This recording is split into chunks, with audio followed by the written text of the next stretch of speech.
10। इसका मतलब है 2007, 2006, 2006। 2006 में आपका जन्म हुआ। 2030 तक आप कितने साल की हो जाएंगी? 24, 24। जब आप 24 साल की होंगी तब भारत में हर किसी के गुजारे के लिए जितना पानी चाहिए उसका सिर्फ 50% ही रह जाएगा। क्या आपको प्यासा रहना अच्छा लगता है? नहीं, मगर इसकी शुरुआत हो चुकी है। नदियों का करीब 40% पानी सूख चुका है और ऐसी आशंका है कि अगले 20 सालों में 60% पानी सूख जाएगा। कई नदियां जो हजारों सालों से बहती आई हैं, अब सिर्फ बरसात में बहती हैं। मैं 12 से 17 साल की उम्र तक हर दिन कावेरी नदी में तैरा करता था। 17 की उम्र में मैंने अपनी खुद की नाव बनाकर कावेरी में 163 किलोमीटर की यात्रा 12-13 दिनों में की थी।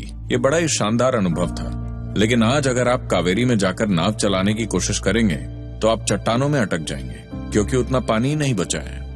हमें एक बात साफ साफ समझनी होगी। लोग सोचते हैं कि पानी के कारण पेड़ हैं। नहीं, पेड़ों के कारण पानी है। यह बात आपको समझनी होगी। तो इन नदियों में जान फूंकने के लिए हमें एक चीज करनी होगी। हमें यह पक्का करना होगा कि नदियों के दोनों तरफ कम से कम 1 किलोमीटर की चौड़ाई में पेड़ ही पेड़ हों।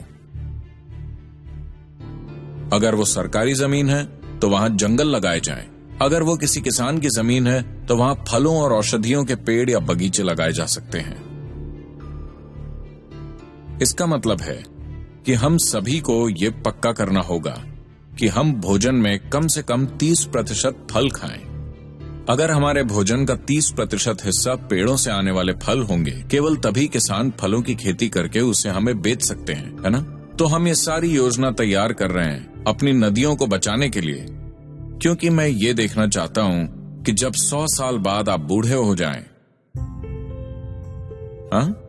जब 100 सालों के बाद आप बूढ़े हो जाएंगे, हमारी नदियां तब भी वैसे ही बहती रहें जैसे मेरे बचपन में बहती थी।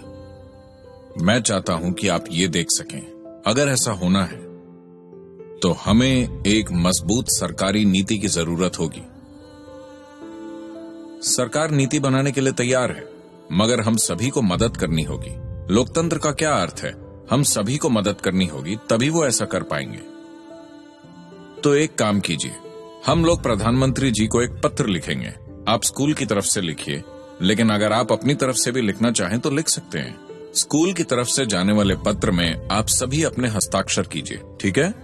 हम ये पत्र उन पर दबाव डालने के लिए नहीं भेज रहे, बल्कि उन्हें ये बताने के लिए कि वो इसके लिए जो भी काम करेंगे उसमें हम सभी उनके साथ हैं। लोकतंत्र का यही मतलब है ना? जब तक हम सभी उनकी मदद न करें, क्या वो कोई उपयोगी चीज कर सकते हैं? तो हमें उनकी मदद करनी होगी। इसीलिए नदी अभियान। हम मदद करें, तो मदद करने के लिए हम बात कर रहे हैं सिर्फ एक मिस्ड कॉल देने की। आपके पास फोन नहीं है। आपके परिवार में किसके पास फोन है? हाँ, आपको यह पक्का करना है कि वो मिस्ड कॉल दें। आपको नंबर पता है? बताइए। 80009 80009। क्या आप पक्का करेंगे कि आपके माता पिता, उनके दोस्त और उनके दोस्त और उनके दोस्त, हर कोई जो पानी पीता है वो मिस्ड कॉल दे?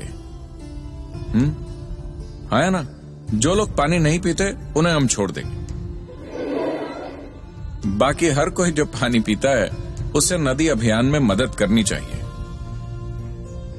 क्या हम ये काम पूरा करेंगे? ये काम ऐसे होगा, आपको एक नदी की तरह गरजना होगा, वरना एक सूखी नदी की तरह पूरे वेग से उमड़ती नदी की तरह कहिए। क्या हम ये काम पूरा करेंगे?